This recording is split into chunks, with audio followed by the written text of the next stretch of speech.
Hey there, welcome back to another video. This time around, it is my review of the 1990 cult classic, Darkman. Now, Darkman in many ways is a labor of love and the brainchild of director Sam Raimi. He originally started out, when it comes to his thought process, developing this film, with the idea of this movie being more of a tribute to the Universal horror films from the 1930s. And you can see some of those influences in this particular film.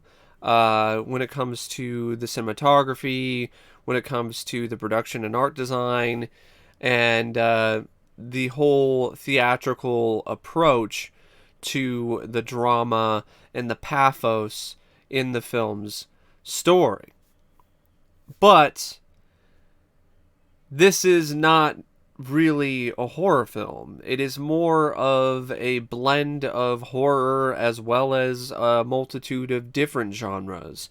Action, science fiction, maybe even a little bit of fantasy, and comedy.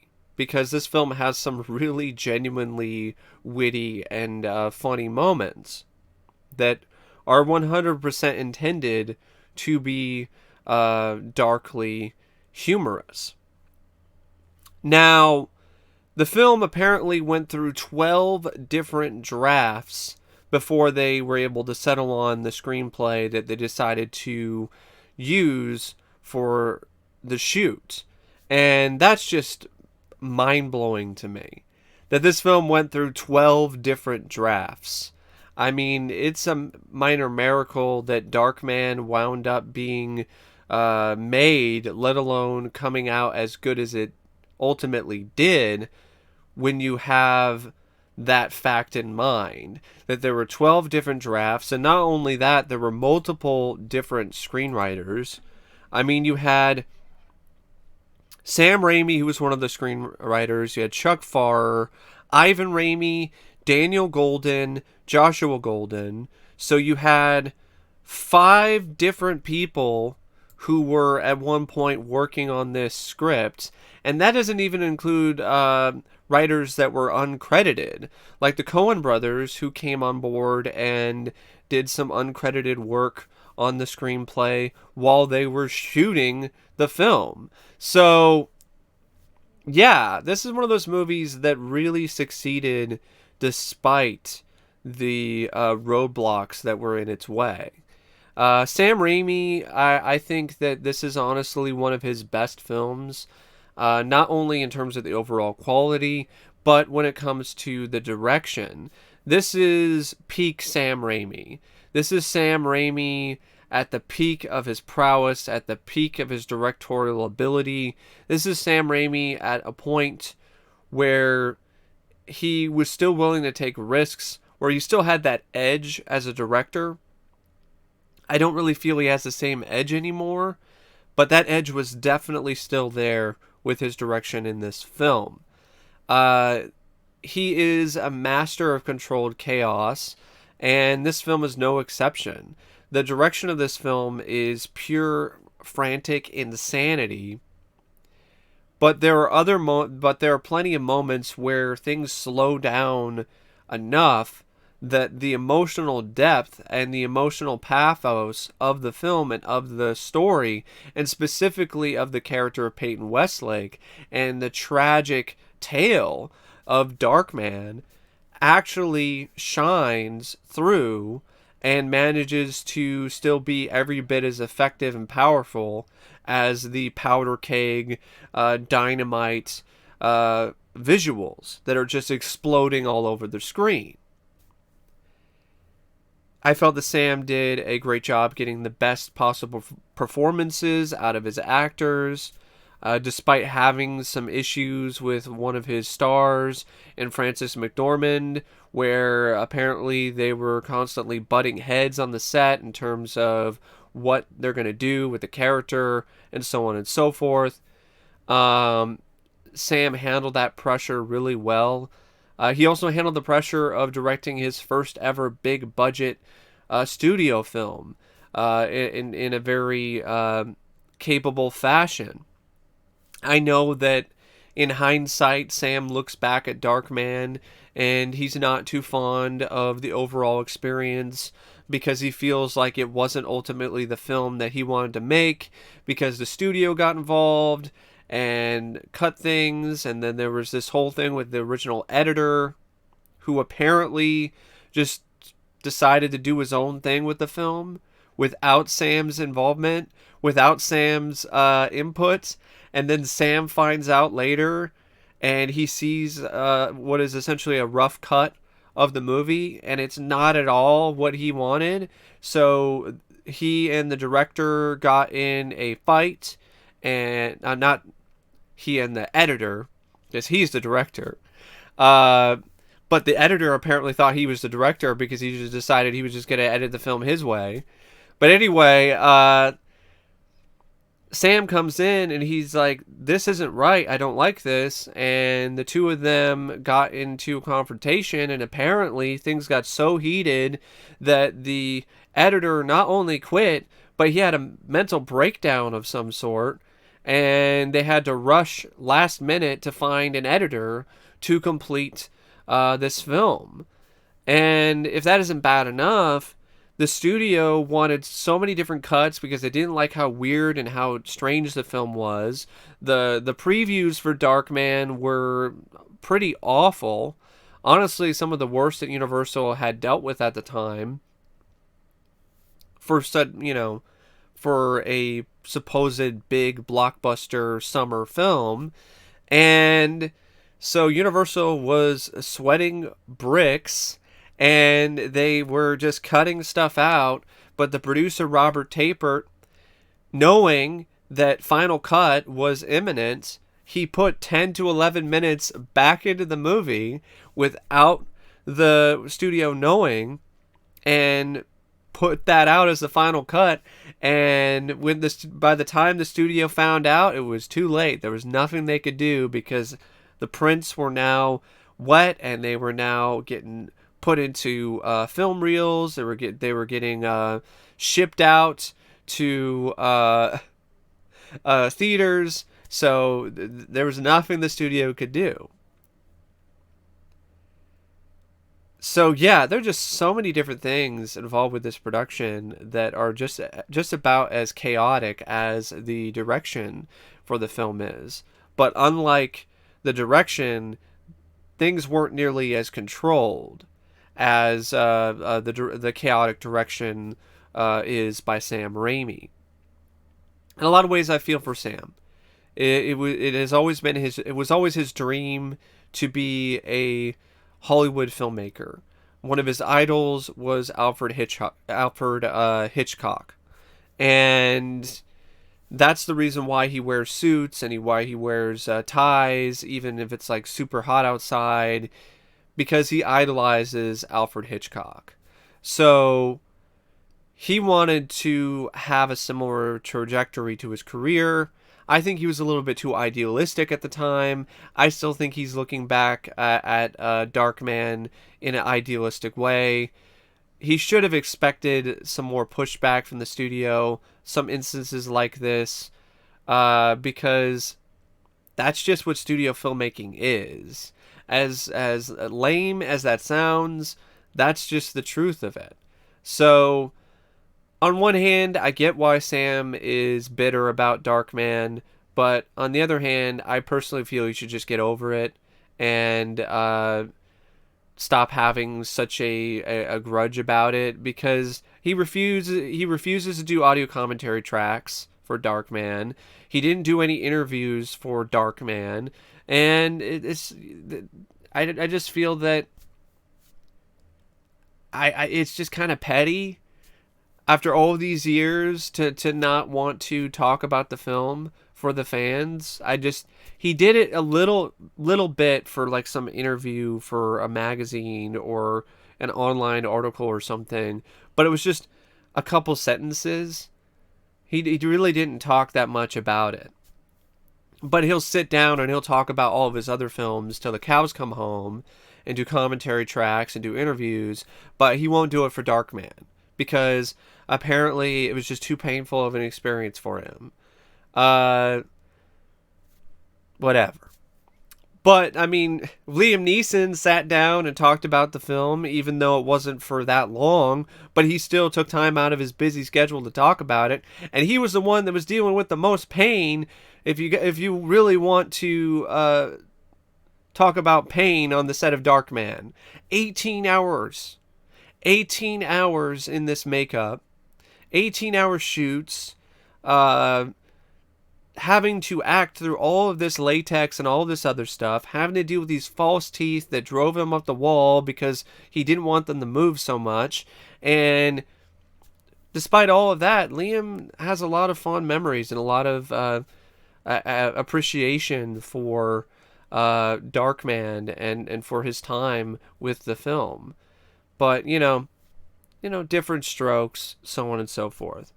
But regardless of how Sam feels about this movie, he did a remarkable job directing this film, and his main goal with the film was to make it as smashing and dynamic as possible when it comes to the direction, because that's what he viewed comic books as, smashing and dynamic. And he absolutely nailed that. He nailed that look, that feel, that tone, and that vibe with this film. He also showed he was very capable of shooting action sequences. I mean, the whole sequence with Durant shooting at Darkman with a grenade launcher while he's flying around in a helicopter, and Darkman is hanging on a rope that's tied to the end of a helicopter, and he's being swung and drug around downtown Los Angeles. That was a really impressive sequence. I thought Sam did a fantastic job directing that scene, and he did an equally as good job directing a lot of other sequences in the film. The more emotional, honestly quite tragic sequences, the other moments in the film that are just absolutely insane, like the carnival sequence, and his working relationship with his cinematographer Bill Pope was just perfection. The two of them were just perfect. They really did have sensibilities that really blended together in such a satisfying fashion visually. And I could not believe my ears when I heard that Bill Pope was not some long-time veteran cinematographer when he did this film. No, Darkman was his first film. It is stunning. This film has some of the most stunning cinematography and visuals of any film from this particular decade in the 1990s. And the cinematography is done by a first-timer. Unbelievable. Bill Pope deserves all the credit and then some for his work in this film. And so does the production and designer and the art director. I mean, the production design and art direction in this is equally as impressive. The look of Darkman's lab, other elements here and there, how they were able to do the climax on the unfinished skyscraper, on all these different girders and stuff, with just a set that they built in a warehouse and a bunch of ultralight glass that they put around that look like the downtown Los Angeles skyline at night.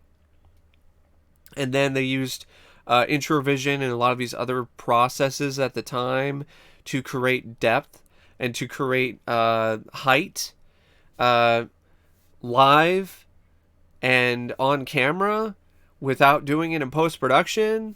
Really impressive stuff. And the screenplay, even though it has a ton of different cooks in the kitchen, it wasn't overcooked. I personally feel this script is great. It's got a bang up, fantastic, really ingenious, imaginative, unique concept where you have this brilliant scientist in Peyton Westlake who is trying to create a artificial skin that could totally change the landscape of burn treatment. And he himself winds up becoming horribly burned and scarred beyond recognition. And he uses his technology, his artificial skin, and honestly, kind of a similar way to a character in the A Team. Was it? I think his name was Face, and like where he would just like make fake masks and disguise himself as other people, or Mission Impossible. So he uses that kind of approach to get revenge on the criminals that did this to him, that completely took everything away from him. They took his life, they took his face, they took his hands, and he uses these masks in really cool ways to enact his revenge. And on top of that, you also have all these different elements from different genres, from action, science fiction, horror, comedy, and even other genres, other subgenres, or other kinds of films. Phantom of the Opera, there's definitely some elements of that in this, or Frankenstein, as well as, I'm trying to think of any other, The Shadow, or Batman. And a lot of that is intentional because Sam Raimi was and still is a huge fan of those characters. He's a huge fan of Batman and The Shadow. In fact, he wanted to do a film version of Batman or The Shadow, but he just was never able to get the rights or get his foot in the door when it comes to directing those adaptations. So he created Darkman as a way to make that kind of film, but do it in a way where it isn't that obvious that he's just trying to do another Batman or another Shadow. And I feel he really succeeded, and so did the other screenwriters, when it comes to creating a story and a script and a character in Darkman that stands on its own. There's a romance in here between Peyton and his girlfriend and fiance, Julie, and it has a different dynamic than what you normally see in these kind of movies. This character Julie is actually a really strong, willed woman, career woman, and that was something that was really refreshing for the time period, and creates a nice kind of different dynamic. And then you have the villains. I mean, the villains are written in a way that is just pure comic, pure camp, but just pure enjoyment. I mean, Strack is having, big villain speeches at the end. Durant is on the same level of so evil that they're good, like other iconic villains on film, like Clarence Boddicker in RoboCop, or Ronnie Cox in RoboCop, or Ronnie Cox in Total Recall. These kind of villains that you just love to hate. Like, you don't want to be anywhere near them. You don't want to get on their bad side. You don't want to run into them in a dark alley, but you still love to watch them work. And Larry Drake's Robert G. Durant is on that same level.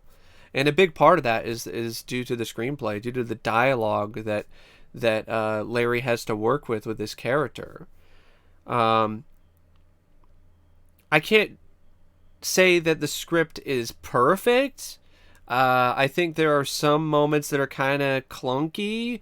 For one, in the climax, or in the sequence leading up to the climax, in the helicopter chase scene, at the end of it, you have this weird setup of lines of dialogue where Darkman says, "Kiss your ass goodbye, Durant," before Darkman essentially kills Durant.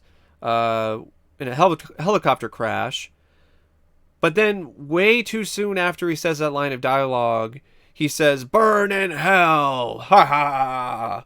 And then you're like, well, you just kind of killed the momentum and the impact of both of those lines of dialogue by stacking them too close together.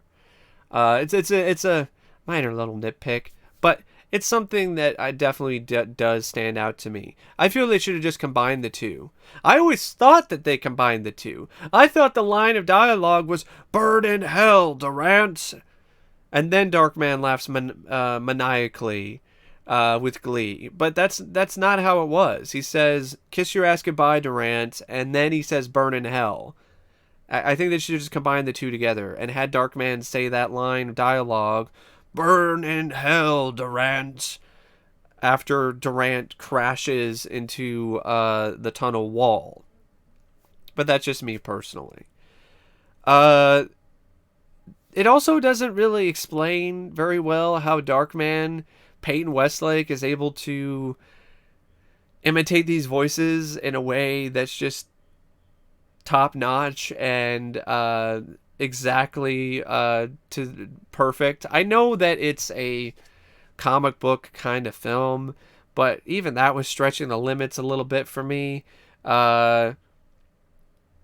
He just, I guess he just repeats.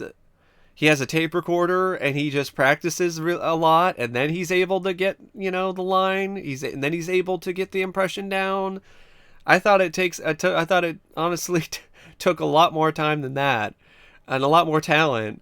I don't think so. I really don't think it's as easy as this film makes it out to be. That some rando can just do perfect impressions of people if they just have a tape recorder of their voice and just practice for like 10 minutes. But I get why they did it. The way that they did, because for pacing and so on and so forth. And the ending, I feel it should have just ended with the line of dialogue when Peyton is talking to Julie and he says, "I've learned to live with it, but I don't think anyone else can." And you have that tragic moment where Peyton realizes that his life is forever changed. He's got these emotional scars, these psychological scars that are just about as deep as the ones that are on his skin. And because of the procedure that was done, which that's another brilliant aspect of the screenplay, how Darkman is more of a superhero because he has superhuman abilities, superhuman strength that is given to him as a result of this experimental procedure to make it so he doesn't feel pain, because he's burned so horribly on most of his body. So they severed a nerve that enabled him to feel pain. But in the process, they also severed his ability to be able to feel anything. And it causes side effects like mood swings and psychosis. So throughout the course of the film, Peyton changes more and more as a person, and he then starts to legitimately like this this power that he has, and he also definitely acquires a bloodlust. So he feels that because of all of that, he has become more of a monster in the vein of the Beast, so to speak, or the Phantom of the Opera, and he doesn't want to risk the life of the woman that he loves on one of these unpredictable moments that he has. So he cuts her off by the end of the film, and fades away into the darkness. And that's really what that's how the film should have ended. Just end credits at that moment. But they then have this thing where he runs away and he has a Bruce Campbell mask that I don't know how the hell he printed it, where he got the mask from, who Bruce Campbell's as this character that he plays. You never saw Bruce Campbell at any other point in the movie. It's just randomness and just there for fan service. And Then you have a line of dialogue where it's like, I am everywhere, but nowhere. I am everyone, but no one. I am Darkman. Or call me Darkman. And it's just, that sounds like something that was written by the advertising committee to promote the film. It's fine, but ultimately it doesn't really kill the film or anything. But I just feel that that particular end does feel really tacked on. And I know Bruce Campbell was initially the guy that Sam wanted to play Darkman. In fact, the makeup effects artist Tony Gardner, he was doing a lot of designs based around Bruce Campbell's face. And that's the big reason why he got the job in the first place, was because of that.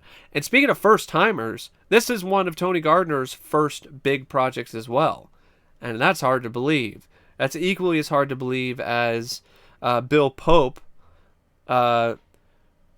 just dipping his toe into the water of cinematography for the first time.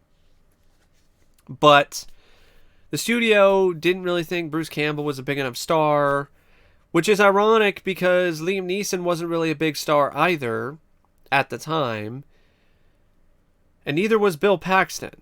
He was more known as a guy who was doing some roles in films that were successful, like Aliens and Weird Science and others, but he wasn't really known as a big star at the time in 1989 when they were working on trying to find somebody to play this character for this $50 million film for Universal. And speaking of Bill Paxton, he was actually one of the other actors that was in the running to play the role. I love Bill Paxton. May he rest in peace. But I honestly feel that Liam Neeson was the perfect choice. I thought he was the best choice for this character and for this particular portrayal of Darkman, because it needed this emotional pathos and this kind of, dopey vulnerability to the character. I don't necessarily, from what I've seen, I don't really know if Bill Paxton would have been able to pull that particular aspect of the character off. There's a sympathetic vulnerability to this character that really does work so well. It makes Darkman resonate on a more deeper and emotional level. This film can genuinely bring you to tears, or at least get you choked up. I mean, how can you not feel for Peyton? Even before he gets blown to hell, he goes out of his way and tries to propose to the love of his life, but she's too busy with her work and, essentially tells him, I'll think about it. And what I mean by this emotional pathos is, as soon as that happens in that sequence early in the film, you just see a brief scene of Liam Neeson just standing there on the side of the street with this just absolutely exasperated and devastated look on his face. And Neeson is able to emote in a way without any dialogue that just really hammers home how truly vulnerable Peyton is as a person. So that makes what happens to him throughout the course of the movie even more tragic.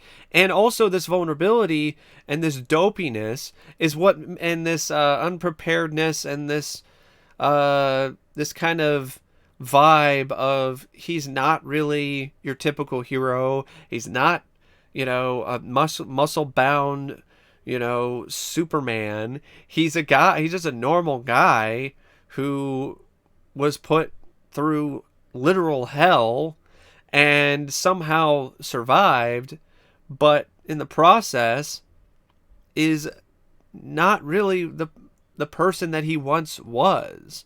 There's a lot of layers to this character and to this performance, and I feel that Neeson was the right guy to provide those layers because of his experience working on stage as a theatrical actor. This is also a role that required the actor to be able to effectively shine through pounds and pounds of makeup and bandages, and to make this character come to life in a way that really speaks to the audience. And I feel that Neeson also was the right guy for that, too. He's not your typical action hero, except that years later, Liam Neeson would be known more for him being a badass action hero, like in Taken. Like, I honestly would have never thought that would ever happen with Liam Neeson, because he was such a different person, and his whole approach to acting was so different back in this particular time period when he did Darkman. And I think that worked in his favor. The fact that he wasn't an action hero already at that point. I think it worked in his favor very well, because that's in a lot of ways what makes this character Darkman so strong. So yeah, Liam Neeson, he is really great in this film as Peyton. He also does a good job with the comedic stuff. I mean, the moments that the character really needs to be quirky and just absolutely batshit insane. I feel that Liam was equally as impressive with those particular kind of sequences as he was in any of the other moments in the film. Like, a lot of people's biggest memories, or like the stuff that that really stands out to them when it comes to Liam's performance, is these moments where he's just going totally gonzo and off the rails. You know, the whole thing where he's dancing around, he puts an oil pan on his head, and he's all like, "See the dancing freak! See the dancing freak!" And then the whole thing with the pink elephant. "Take the fucking pink elephant! Take it!" I mean, this is the kind of thing that this easily could have come across as just completely terrible if he had the wrong actor in the role. But Liam was the right guy, was the right actor for the role, 100%, all the way. Now, when it comes to the other right actors for the role, Larry Drake. I cannot sing enough praises for Larry Drake in this film. The late, great Larry Drake, may he rest in peace. He was so good. He was so wonderful to watch him work in such a fashion. And prior to this role, he was not known as a bad guy. He wasn't known as an actor who could pull this off. So this is another instance of a film taking a risk and it paying off. Sometimes when you think outside the box and you cast people who haven't really handled roles like this, it can work out in such a amazing fashion.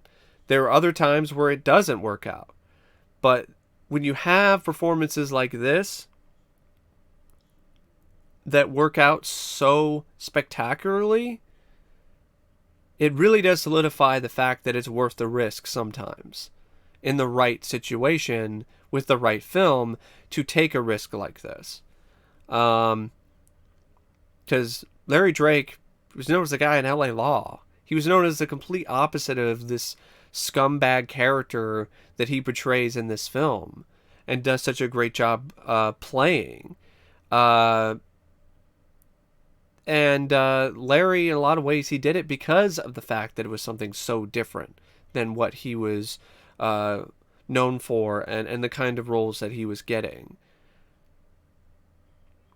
Colin Friels, he's also pretty solid too as Strack. Like, Colin Friels, over the years, I've really started to warm up to his performance. In a lot of ways, he's just this really slimy, just incredibly off-putting kind of character.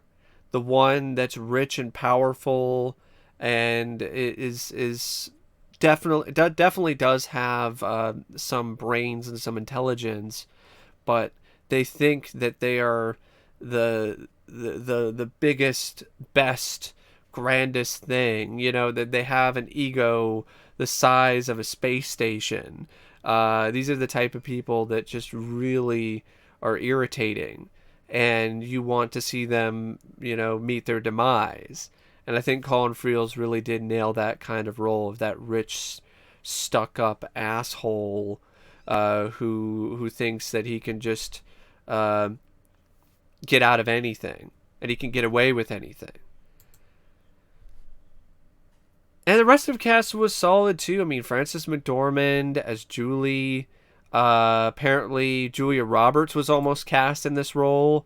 She even did a run through with Liam, but it was such a uncomfortable experience for both of them because Julie and Liam actually had dated uh, for I think a couple years, and they just recently broke up by the time they did this run through. So the producers, the director, and the studio decided it just wasn't right to cast Julia at this particular moment in her life and in her career. Demi Moore was also considered at one point, and then you also had, I believe, Bridget Fonda, but the studio felt that she was too young. So they eventually went with Frances McDormand because Sam is the one that pulled for her, which makes it so not necessarily frustrating, but honestly a little surprising that she and Sam had such a combustible relationship on the set of the film. Ted Raimi also has a little bit of a cameo role as one of Robert G. Durant's henchmen. Nicholas Worth plays Paulie, one of the henchmen. You have Dan Hicks who plays Skip. It was a cool idea with him having a false left leg that has a gun in it. Dan Hicks has also passed away, if I remember correctly. May he rest in peace. Yeah, he passed away this year, actually. He even said in an interview that this is the favorite film of his that he's done, and I think also his favorite Sam Raimi film. And you had Jesse Lawrence Ferguson, who plays Eddie Black, this rival crime boss in the beginning of the film, who's dispatched by Durant in an absolutely epic fashion. And speaking of Durant, I mean, the gruesome hobby of his where he collects people's fingers, genius. Such a genius, unique, brutal concept. Yeah, it's a really solid cast through and through. Another outstanding element of Darkman is the makeup effects by Tony Gardner. Tony Gardner, at the time, he was a rising star in the industry of makeup effects. He had worked on a lot of really classic big films, but he was not yet known as a guy who was doing things on his own. He wasn't known as a guy who was running his own studio. He wasn't known as this guy who can be responsible for the majority of the effects on a film production.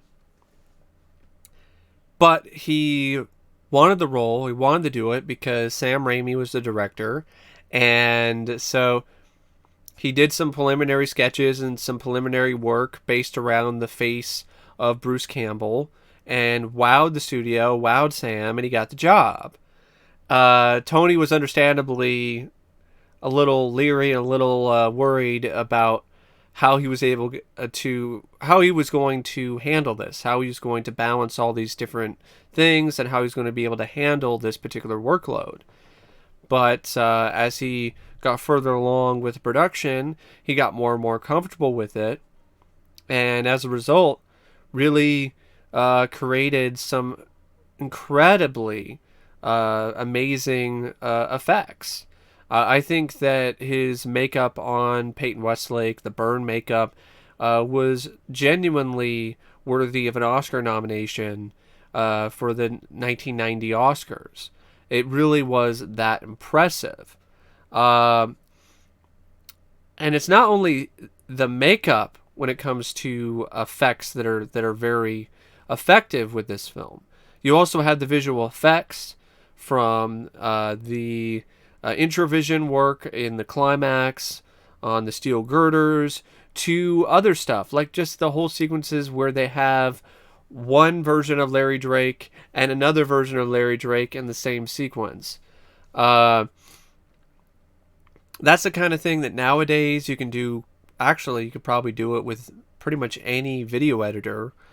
Uh, but back then, it was a much more extensive, much more time consuming, and complicated process. But in the end, they created some really effective scenes with just these two different versions of people interacting with one another as if they're identical twins. But we all know what the truth is because one of them is Darkman and the other one is the real deal. And also the costuming. This film features some really great costume design. The look and design of Darkman is the one that definitely stands out the most. From the bandages, the ratty, dirty bandages, the cloak, which is a dirty trench coat, and the hat. All of those combined really create a striking visual for a hero and for the film's main protagonist. And then you have this absolutely just awesome score by Danny Elfman. And Shirley Walker also helped work on this score as well. That's the reason why this has some Batman animated series vibes. The reason for that is Shirley Walker was also heavily involved with Darkman, and she would go on to be the driving force behind the score for Batman the animated series. Also, you have all the different gothic vibes and production and art design and overall feel of the film too. That also lends some comparisons to that show as well. But Danny Elfman, yes, there are moments where it kind of sounds like his score for Batman. I was listening to it fairly recently, and my mother came in the room and she's like, "Are you watching Batman?" I'm like, "No, I'm listening to the score for Darkman. It was done by the same guy who did the score for Batman." It's like, "Oh, okay, that makes sense." But I feel that despite the fact that there are some moments where it sounds a little samey when you compare it to Batman, there are other moments where I personally feel it's completely different, and I felt that Elfman was just the perfect composer for this particular film. This movie, it really does reach a whole other level with Elfman's score.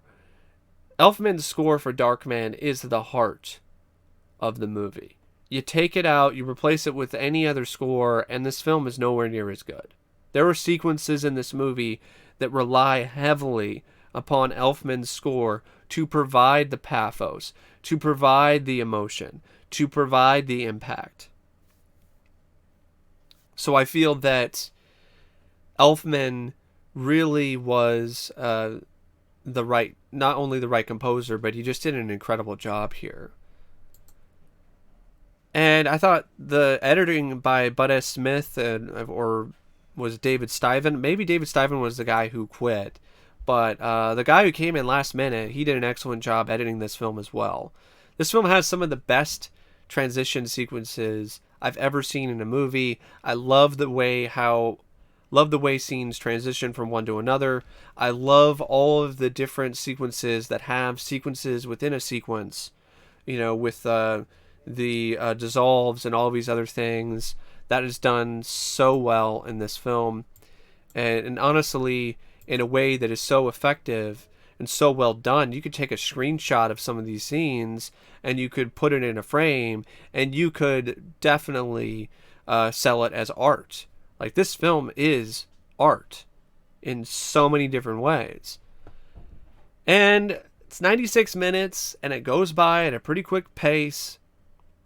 And The only things that I really feel that the film kind of lacked was a little more punch, a little more intensity at times. And by that I mean the action sequences when they're there, they are intense and they're fun. And I mean the stunt work was just amazing with the helicopter sequence. They rented out like 18 blocks of downtown Los Angeles for a day or two, and there was a guy who was actually hanging on the end of a rope from a helicopter hundreds of feet in the air. When they were shooting grenades down at the highway, they were actually shooting grenades. They were blowing up real cars. There were real explosions. For the most part, that entire sequence was done for real. And that's impressive. But I feel that there was some visceralness that really wasn't there, that really could have made this film even more effective. And what I mean by that is the sequences where Darkman is getting his revenge, they feel a little bit too tame.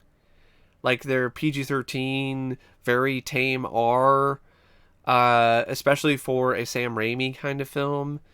I don't know why you didn't have more gore. Maybe it was the studio. I don't. It just doesn't really register. I get that some of the choices were artistic, but that also takes away from the impact of some of these scenes. Think about it this way. If the sequence when Peyton is essentially tortured and blown to bits was not shot in such a uncomfortable and unflinching fashion, that sequence wouldn't be as strong. So I feel that the rest of the sequences, like when Darkman, he's getting revenge on Ted Raimi's character, and he puts his head up out of a manhole while cars are driving by. A missed opportunity not to have that lead to a decapitation at least, or some kind of gory finale. The horror elements of the film could have been really amped up a little bit more. And I feel some people on the character of Julie, I think that some things could have been handled a little bit differently with that character as well. As much as I don't mind Strack, really, you could have just had Robert G. Durant be the main bad guy throughout the whole movie, because then you get more scenes of Larry Drake's really great performance. But and then there's those other things that I mentioned earlier in this video. But at the end of the day, those things don't really affect my enjoyment of the film as a whole that much. To me, Darkman is still an incredibly dynamic, gothic, wonderful, grand time at the movies.